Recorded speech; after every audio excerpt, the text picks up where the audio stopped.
The Tampa Bay Buccaneers bolstered their pass rush this offseason, not in signing a dominant edge rusher, but in signing a Pro Bowl defensive tackle in Henry Melton. Now, this had some people scratching their heads because, as far as many were concerned, Clinton McDonald had a pretty good season lining up next to Gerald McCoy, especially when you consider all those injuries and the fact that he can play both the nose tackle position and the 3 technique. But this wasn't a demotion for Clinton McDonald, and he's certainly not treating it as such. This is really a matter of keeping not just him, but also keeping Gerald McCoy fresh. I mean, a guy like Henry Milton, a former All-Pro, Pro Bowl guy, is a great asset to this team at this point. Well, our defensive line coach, Joe Cullen, always preached on getting to the passer.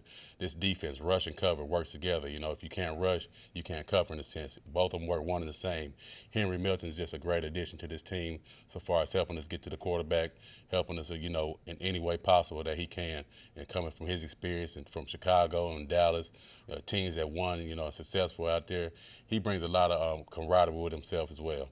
And then, of course, there's that coveted right defensive end position, which is really where that dominant edge rusher is supposed to line up. Will it be Ja'Quie Smith? Maybe. I mean, he did some good things at left end for us last season, and it's hard to say that he couldn't flourish if we left him at that spot. But we'll see. He's going to get a shot at the right end position, but we know he can play left and play it well. So, but we'll see. It should be noted that waiver pickups like Smith, T.J. Fatinikin, and Larry English, along with Lauren Sidbury, didn't have a full offseason with the team last year. And Frazier thinks that will definitely help their comfort level and performance.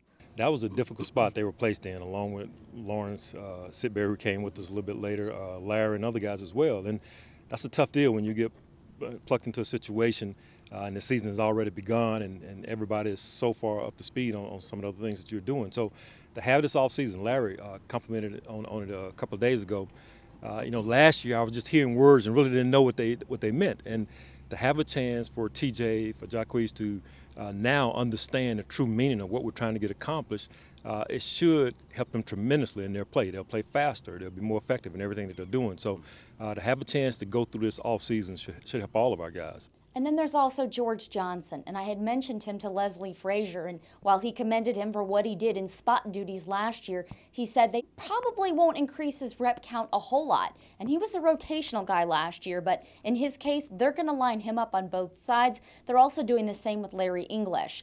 And defensive line coach Joe Cullen pointed out something that I thought was really interesting too.